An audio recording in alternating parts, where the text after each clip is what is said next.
Viewers அனைவருக்கும் வணக்கம். இது நம்ம சேனல் க்ரோ எக்ஸ்பர்ட். இந்த வீடியோவில் மார்க்கெட் அப்டேட் பற்றி தான் டீட்டெயிலாக பார்க்க போகிறோம். ஸோ ஓவரால் மார்க்கெட்டோட தலையெழுத்து ஆயில் தான் இன்னைக்கு எழுதியிருக்கு. ஸோ ஆயில் கண்ணா பின்னாடி ஏறிடுச்சு. இதுக்கு பின்னாடி இருக்க ரீசன் யூஎஸ் ஈரானை தொடர்ந்து போட்டு 3 நாள் நைட்டு போட்டு அடின்னு அடிச்சிருக்கான். உடனே அவனும் ஸ்டேட் ஆஃப் ஹார்மோஸை இழுத்து மூடுங்கடான்னு சொன்ன உடனே க்ரூட் ஆயில் 86 ரூபாய் கிட்ட போயிடுச்சு டாலரில். ஸோ ஓவரால் க்ரூட் ஆயில் 68 62ங்கிற மாதிரி ட்ரேட் ஆகிட்டு இருந்துச்சு. 88 போயிடுச்சு. ஸோ இதை பேஸ் பண்ணி மார்க்கெட் கண்ணா பின்னாடி விழுந்துருச்சு. இது போக நிறைய இன்ட்ரெஸ்டிங்கான மார்க்கெட் சம்பவம் உள்ள காத்துட்டு இருக்கு. இது வரைக்கும் நம்ம சேனலை சப்ஸ்கிரைப் பண்ணலாம், மறக்காம சப்ஸ்கிரைப் பண்ணிட்டு பெல் ஐக்கான் ப்ரெஸ் பண்ணிருங்க. வீடியோ பார்த்துட்டே இருக்கும்போது மிடில் லைக் பட்டனை ப்ரெஸ் பண்ணிருங்க. நிறைய பேர் அதை மறந்துருந்தீங்க. ஸோ லைக் பட்டன் போட்டிங்கன்னா பெட்டராகவே இருக்கும். ஸோ மார்க்கெட் பொறுத்த வரைக்கும் ஆல்மோஸ்ட் காலையிலேருந்து இப்போ வரைக்குமே நெகட்டிவாக போய் நெகட்டிவாக தான் க்ளோஸ் ஆகிருக்கு. Nifty 50 158 point down, Sensex 561 point down, bank Nifty 669 point down, Nifty mid cap down, small cap down, Nifty 50யுமே overall down. So market news பொறுத்த வரைக்கும் இன்னைக்கான நாளில் குளோபலாக யூஎஸ் இரான் வார் தான் சிக்னிஃபிகண்ட்டாக இருக்குது. ஸோ ஆல்மோஸ்ட் 20% ஆஃப் இப்போ ட்ரம்ப் என்ன சொல்கிறான்னா, ஸ்டேட் ஆஃப் ஹார்மோஸை நான் கண்ட்ரோல் எடுத்துக்க போகிறேன், அதுக்கு நான் டேரிஃப் போட போகிறேன்னு சொல்லிட்டு ஒரு புது கதையை எடுத்துகிட்டு வராரு. ஸோ ட்ரம்ப் எப்படியாவது இதை அவருக்கு சாதகமாக முடிக்கணும்னு ட்ரை பண்ணுறாரு. ஈரானும் விட்டு கொடுக்குற மூடில் இல்லை. இது எங்கே போய் முடிய போகுதுன்னு தெரியல. ஈரான் பதிலுக்கு என்ன பண்ணிட்டாங்கன்னா, மிசைல் எடுத்து யூஏயில் டைரெக்டாக இறக்கிட்டான். ஆல்மோஸ்ட் 2 டேங்கர்ஸ் மேலே போட்டதாக நியூஸ் வருது. 1 இந்தியன் க்ரூ மெம்பர் அதில் இறந்து விட்டதாகவும் தகவல் வந்திருக்கு. ஸோ இதை எப்படி டிஃப்ரெண்ட் கண்ட்ரிஸ் கையாள போகிறாங்கன்னு தெரியல. ஈரானுமே இது எப்படியாவது யூஎஸ் என்ன அடிச்சா நான் பக்கத்து கண்ட்ரி அடிப்பேங்கிற ஒரு டோனுக்கு போயிட்டான். எங்கே போய் முடியுதுன்னு தெரியல. க்ரூட் ஆயில் உடனே 4.21% கிட்ட ஓவரால் ஜம்ப் ஆயிடுச்சு. 1 மந்த் ஹை ஆல்மோஸ்ட் வந்துருச்சு. ஸோ திரும்பியும் க்ரூட் ஆயில் 100 ரூபீஸ் பேருமோ அப்படிங்கிற பயத்தில் மார்க்கெட்டை இன்னைக்கு போட்டு இறக்கிட்டாங்க. ஸோ எக்கனாமிக் பாயிண்ட் ஆஃப் வியூவில் இன்ஃப்ளேஷன் ரேட்டை ஆர்பிஐ ஆல்ரெடி 4.38 சிபிஐ ஆக்சிலரேட் ஆயிருக்கு. ஆர்பிஐ டார்கெட் 4%ங்கிற மாதிரி டிக்ளேர் பண்ணிட்டாங்க. பட் இப்படியே கண்டினியூ ஆச்சுன்னா இன்ஃப்ளேஷன் இதை விட ஜாஸ்தி போகிறதுக்கான வாய்ப்பு இருக்குது. ஆல்ரெடி ரூரலோட இன்ஃப்ளேஷன் 4.74 அண்ட் அர்பனோட இன்ஃப்ளேஷன் பார்த்தீங்கன்னா 3.92. ஸோ இது எங்கே போய் முடிய போகுதுன்னு தெரில. டிரான்ஸ்போர்ட்டேஷன் இன்ஃப்ளேட் ஆயிருக்கு, டொமேட்டோ இன்ஃப்ளேட் ஆயிருக்கு, ஜிஞ்சர் இன்ஃப்ளேட் ஆயிருக்கு, ஃபுட் இன்ஃப்ளேஷன் மட்டுமே 5.32%. ஸோ எல்லாரோட பொருளாதாரமும் பாதிக்கப்பட போகுது. உதாரணத்துக்கு உங்களுக்கு சொல்லணும்னா, நீங்கள் இப்போ ஒரு கம்பெனியில் சம்பளம் வாங்கிட்டு இருக்கீங்கன்னா உங்களுக்கு குறைஞ்சபட்சம் 12% அவங்க போடவில்லை என்றால் நீங்கள் வாங்குற சேலரி நெக்ஸ்ட் இயர் உங்களுக்கு கம்ஃபர்டபுளாக இருக்காது. நீங்கள் வாங்குற சேலரியான விலைவாசி இப்போ இருக்கிற விலைவாசியை சமாளிக்கணும்னு நினச்சிங்கன்னா அதே 5% ஆச்சும் உங்களுக்கு சம்பள உயர்வு கிடைக்கணும். இது மட்டும் இல்லை, பிஸ்னஸ் பண்ணுறீங்கனாலும் அங்கேயும் நீங்கள் மினிமம் ஒரு 10% ஆச்சும் ரெவன்யூ ஜென்ரேட் பண்ணணும். இம்போர்ட் இன்ஃப்ளேஷன் பொறுத்த வரைக்கும் ஆல்ரெடி 8.13% இன் ஜூன் போயிடுச்சு. எஸ்பிஐ ரிசர்ச் பொறுத்த வரைக்கும் ருப்பி கிரிட்டிக்கலான பொசிஷனில் இருக்குது. இப்படியே போச்சுன்னா $106.6 கிட்ட போகிறதுக்கான வாய்ப்புகளும் ஜாஸ்தியாக இருக்குங்கிறது அவங்களோட எக்ஸ்பெக்டேஷன்ஸ். இப்போ கரண்ட்டாக 96ன்னு நினைக்கிறேன். ஸோ டீட்டெயிலாக பார்க்கலாம். யூகே இந்தியாவோட free trade agreement coming July 15 கிட்ட சைன் ஆகுங்கிற எக்ஸ்பெக்டேஷன்ஸ் இருக்குது. ஸோ இது கொஞ்சம் ரிலீஃப் கொடுத்துருக்கு. ஸோ இப்போ வெறும் யூஎஸ் மட்டும் டார்கெட் பண்ணாமல் யூகேக்கு நம்ம ட்ரேட் பண்ணலாம், இம்போர்ட் பண்ணலாம், இந்த மாதிரியான நிறைய ஆஸ்பெக்ட்ஸ் இருக்குது. பட் இது எந்த அளவுக்கு பாசிட்டிவாக முடியும் தெரியல. எக்ஸ்போர்ட் பொறுத்த வரைக்கும் நம்ம இந்தியாவிலேருந்து டார்கெட் பண்ணுறது textiles, leather, gems and jewelleries, engineering goods, auto component, pharma. So இந்த மாதிரியான ஸ்டாக்ஸுக்கு ஷார்ட் டேர்மில் கொஞ்சம் ரிலீஃப் கிடைக்கும். கார்பரேட் நியூஸ் பொறுத்த வரைக்கும் ஹெச்சிஎல் டெக்கு ப்ராஃபிட்டாக 20% இயர் ஆன் இயர் காட்டியிருக்காங்க. ஆல்மோஸ்ட் 4624 கோடி கிட்ட ப்ராஃபிட் காட்டியிருக்காங்க. பட் இருந்தும் ஸ்டாக் 4.46% இறக்கிட்டாங்க. இதுக்கு பின்னாடி இருக்க ரீசன், அவன் என்னதான் ப்ராஃபிட் காட்டி 12 ரூபீஸ் இன்டர்ம் டிவிடெண்டாக தரேன்னு சொன்னால் கூட ஃபினான்ஷியல் இயர் 2027 ஃபியூச்சர் கைடன்ஸ் பொறுத்த வரைக்கும் 1-4% தான் இருக்கும். ஆப்ரேட்டிங் மார்ஜின் கைடன்ஸ் பொறுத்த வரைக்கும் 17-18% நீங்கள் எக்ஸ்பெக்ட் பண்ணலாங்கிற மாதிரியான பழைய நம்பர்ஸை ரீட்டைன் பண்ணிவிட்டான். இதுலேருந்து நாம் ஒன்று கற்றுக்க வேண்டியது, மார்க்கெட்டு நீங்கள் பாஸ்டில் பண்ண ரெவென்யூ வச்சு ஏற போகிறது கிடையாது. ஃப்யூச்சரில் நீங்கள் என்ன பண்ணுவீங்கிறத பேஸ் பண்ணி தான் நிறைய பேர் பெட்டு கட்டுறாங்க.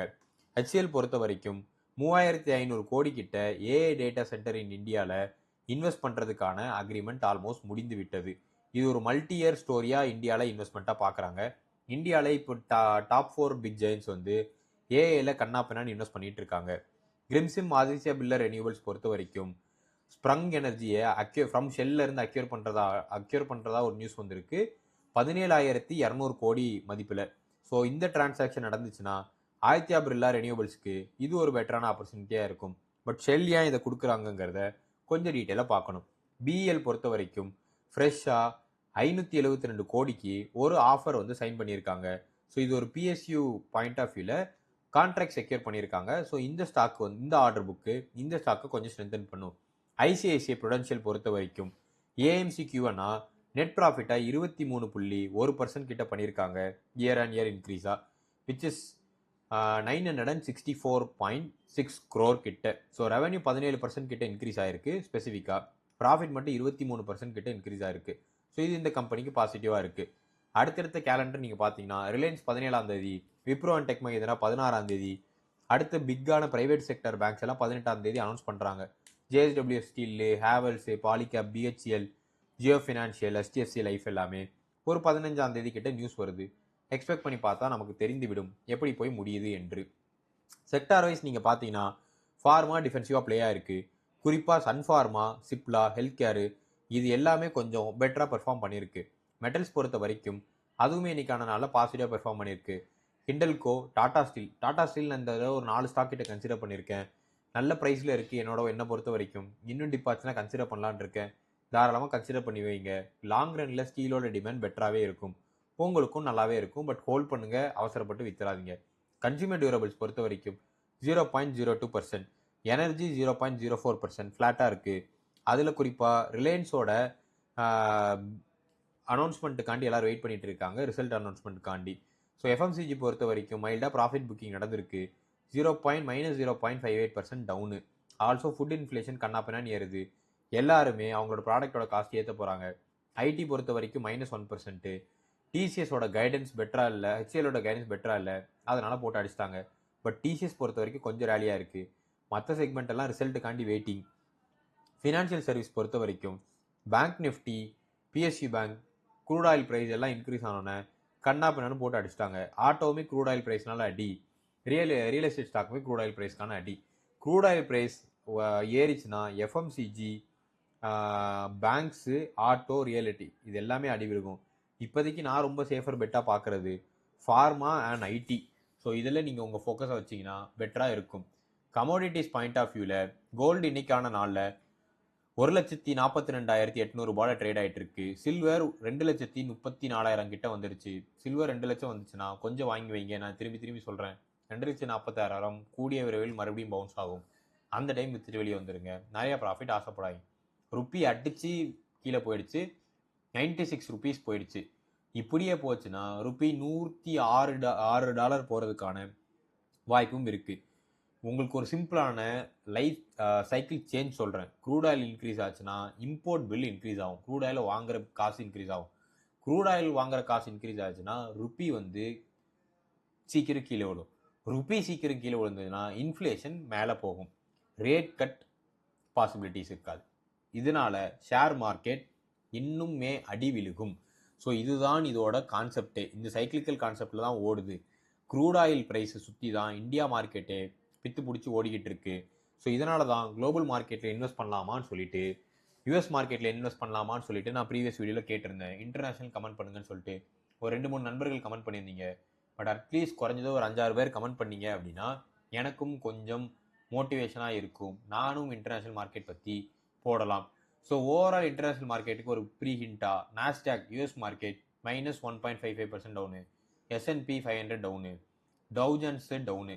வால் ஸ்ட்ரீட் பொறுத்த வரைக்கும் ஏஷியாவில் Jakarta positive, Malaysia positive, Hang Seng வந்து டவுனு, பாகிஸ்தான் வந்து down. So overall Gift Nifty பொறுத்த வரைக்கும் 24,000 பாயிண்ட்டு, அதுவுமே பெருசாக ஏறலே, டவுன்.